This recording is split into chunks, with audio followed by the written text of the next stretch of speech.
page from the book of Smart Omega. They have picked up Benedetta in the off lane to be showcased in the finals of this lower bracket tussle. And the other hand, Franco has been picked by the side of Team GPX. That was one of the most exciting heroes that, and I was looking forward to be used in this tournament. I was wondering where Franco went with his ultimate suppression and the hooks. He can easily displace any of his opponents. This would be very, very fun to watch how it unfolds. I'm very excited. Are you smiling? Definitely. I mean, who wouldn't be excited for this game? This game has those amazing heroes right now.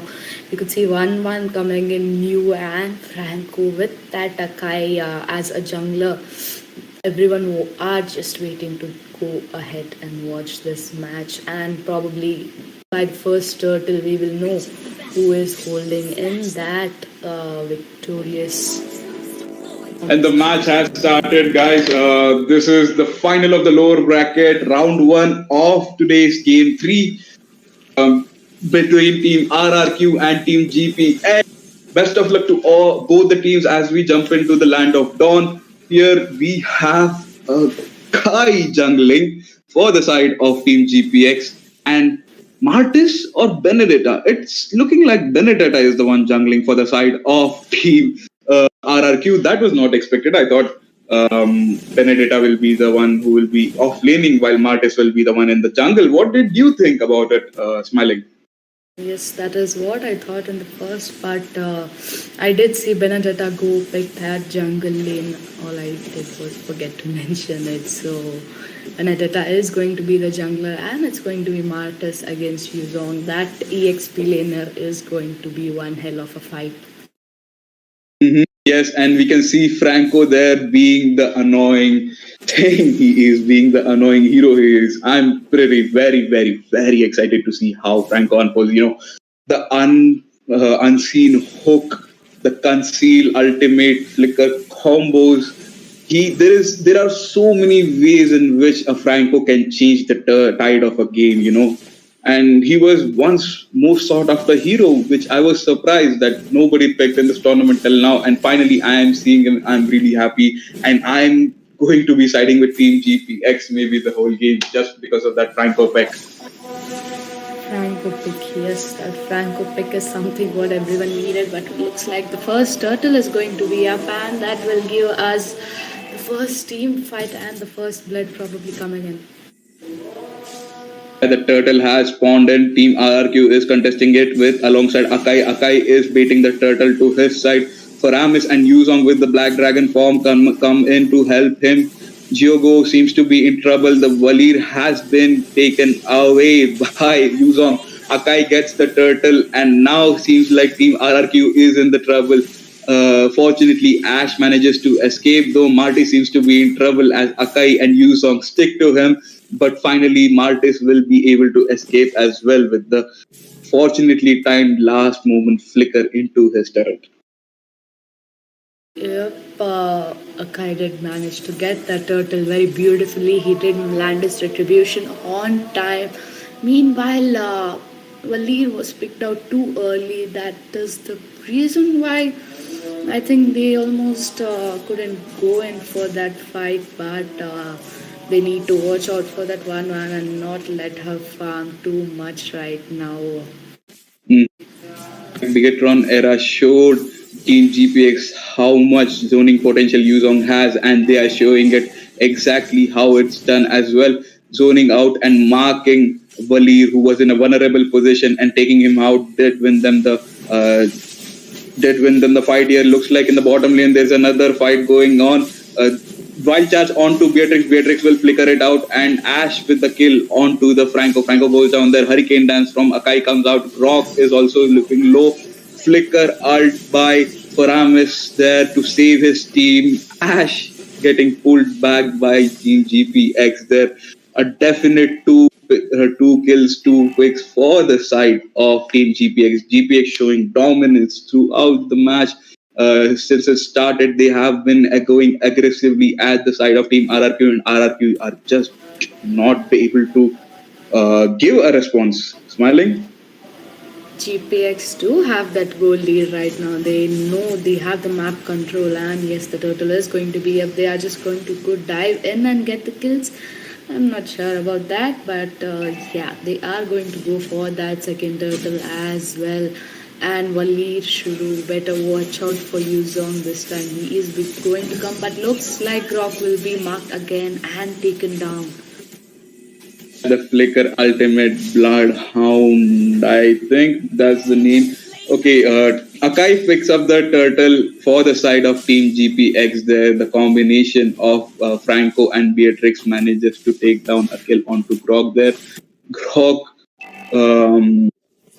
helpless in the situation, being suppressed by the ultimate of Franco, does go down here. Martis in the top lane is cutting the lanes for the side of Team Rrq to be able to get free and go in. That hook coming in from Franco, pulling Waleer towards him. He almost gets picked up, but Grog to the rescue. Even with the hurricane dance of Akai, Waleer manages to survive there.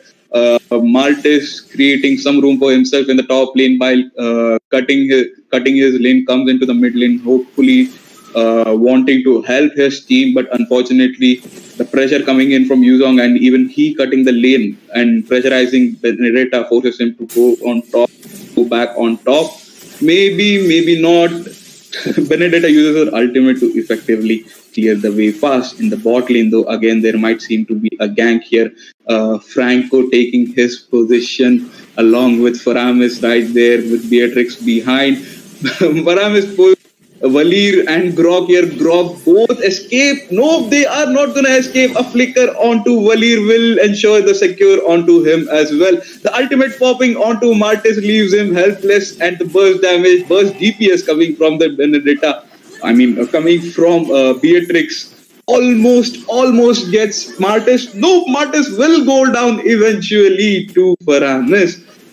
That was some amazing combo, amazing aggression, amazing setup provided by Franco and Faramis from GPX, don't you think? And another hook coming from Franco onto Waleer, but Waleer will immune using his ultimate. We know that Waleer's ultimate provides him more immunity from all the CC that he receives. And excellent use of excellent use of his ultimate to cancel out that hook. Smiling, what do you think of these Franco and Faramis plays onto Team Rrq? They are just wow, the way Franco and Faramis are diving in and taking on those stands.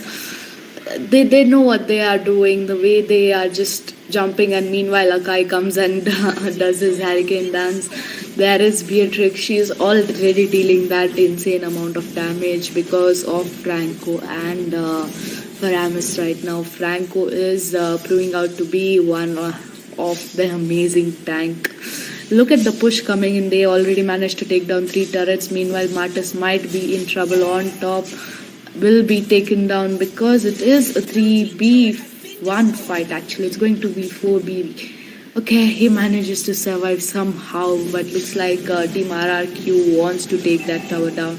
They are going for tower push, but Akai is not going to let down out, and meanwhile there is a proper backup, so it's just going to be a retreat. On one using her inspire, trying to get into a position, trying to unlock her ultimate using something or somewhat. She did manage to unlock her ultimate on Akai, though Akai was out of range, so she could not pop it. At least using the inspire, she would have faster attack speed to escape, and she did just that. A dominating performance coming in from the side of Team GPX onto Team Rrq here. They have constricted Team Rrq to stay in the base. Only one of the tier 2 turrets remain for them. Just as I speak, that goes down as well. In the bot lane here, there might be another fight as Franco and Faramis come to join the rest of the team and start to engage. Maybe Franco misses his hook, so he will go back along with the rest of the team. Yes, they are going to go for that first Lord, which is going to be up in 20 seconds.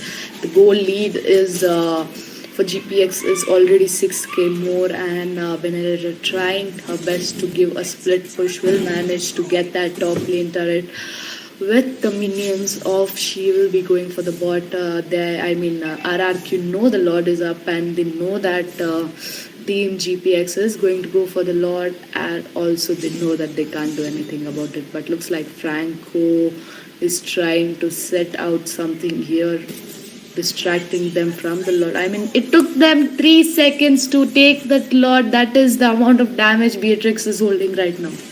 Beatrice didn't die a single time, and she has 4 kills, and she was farming throughout the gold lane with the help of Paramis and the amazing setups given by Franco towards the enemy team.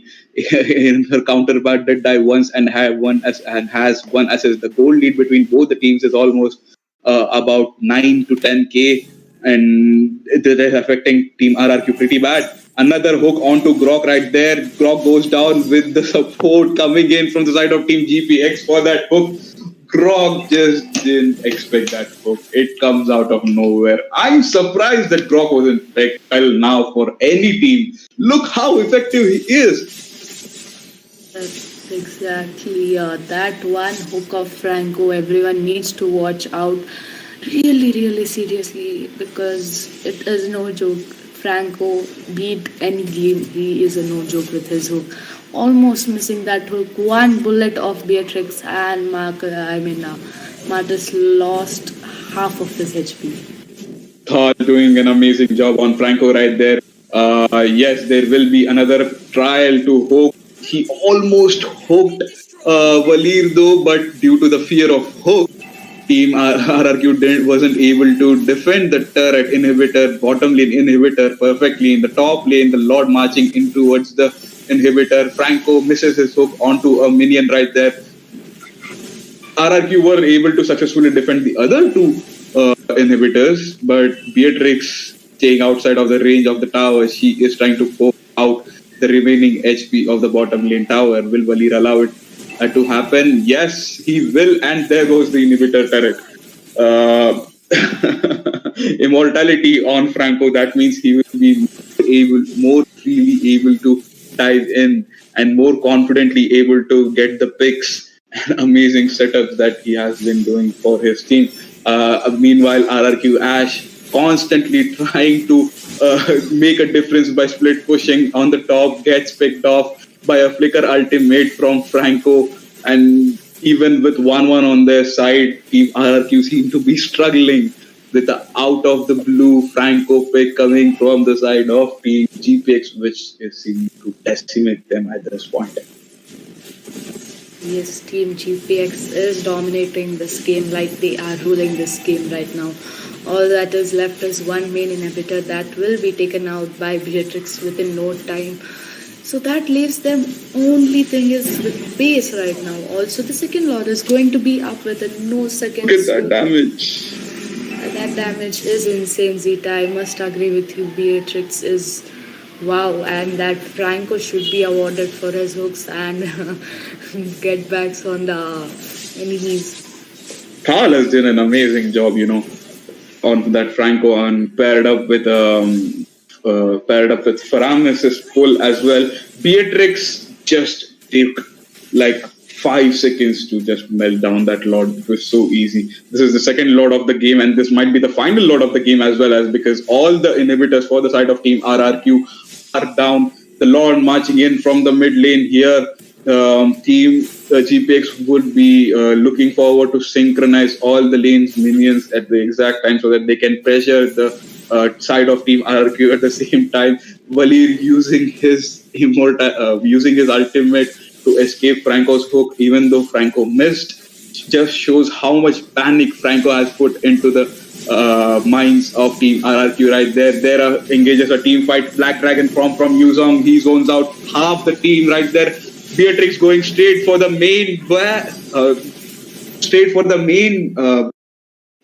base, and there you go. That's the match in favor of Team Gpx Basreng. They had complete dominance right from the start till the end, and they managed to beat Team RRQ in the first round. They showed how potent a Franco can be. They gave 1-1 pick, and they made RRQ feel that they have won the game, but the Franco